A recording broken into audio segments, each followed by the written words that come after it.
കൊച്ചിയിലുണ്ടായത് മേഘവിസ്ഫോടനം. രാവിലെ പെയ്ത കനത്ത മഴയിൽ നഗരം വെള്ളത്തിലായി. കാക്കനാട് ഇൻഫോ പാർക്കിൽ വെള്ളം കയറി. ഫോർട്ട് കൊച്ചിയിൽ KSRTC ബസിന് മുകളിൽ മരം വീണു. അങ്കമാലിയിൽ റോഡരികിൽ പാർക്ക് ചെയ്ത ഇരുചക്ര വാഹനങ്ങൾ ഒഴുകിപ്പോയി. നഗരത്തിന്റെ വിവിധ ഭാഗങ്ങളിൽ ഇപ്പോഴും വെള്ളക്കെട്ട് രൂക്ഷമാണ്. ഇടുക്കി ജില്ലയിൽ മലയോര മേഖലയിലൂടെയുള്ള രാത്രികാല യാത്രയ്ക്ക് നിരോധനം ഏർപ്പെടുത്തി. മഴ തോർന്നു മണിക്കൂറുകളായിട്ടും കൊച്ചി നഗരത്തിന്റെ വിവിധ ഭാഗങ്ങൾ വെള്ളത്തിനടിയിലാണ്. തൃക്കാക്കര കണ്ണോത്ത് റോഡിലും VR തങ്കപ്പൻ റോഡിലും വെള്ളക്കെട്ട് രൂക്ഷം.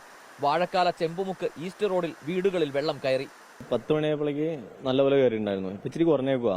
ഈ അഴുക്കും ഈ ഫ്ളാറ്റിൽ നിന്ന് വരുന്ന സെപ്റ്റി ടാങ്കിലെ മാലിന്യം എല്ലാം കൂടിയാണ് അടിച്ചു കയറുന്നത്. കൊച്ചി നഗരത്തിൽ രാവിലെ പെയ്തത് 103 മില്ലിമീറ്റർ മഴ. മേഘവിസ്ഫോടനമാണ് മഴയ്ക്ക് കാരണമെന്നാണ് നിഗമനം. 1 മണിക്കൂർ കൊണ്ട് നഗരത്തിന്റെ പ്രധാന റോഡുകളിലെല്ലാം വെള്ളക്കെട്ട് രൂപപ്പെട്ടു. കാക്കനാട് ഇൻഫോ പാർക്കിൽ വെള്ളം കയറി. KSRTC ബസ് സ്റ്റാൻഡും വെള്ളത്തിനടിയിലായി. ഫോർട്ട് കൊച്ചിയിൽ KSRTC ബസിനു മുകളിൽ മരം വീണു.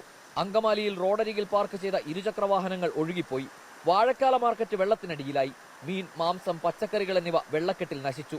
നിലവിലെ തീവ്രതയിൽ 2 ദിവസം കൂടി മഴ തുടരാനാണ് സാധ്യതയെന്ന് സംസ്ഥാന കാലാവസ്ഥാ നിരീക്ഷണ വിഭാഗം വ്യക്തമാക്കുന്നു.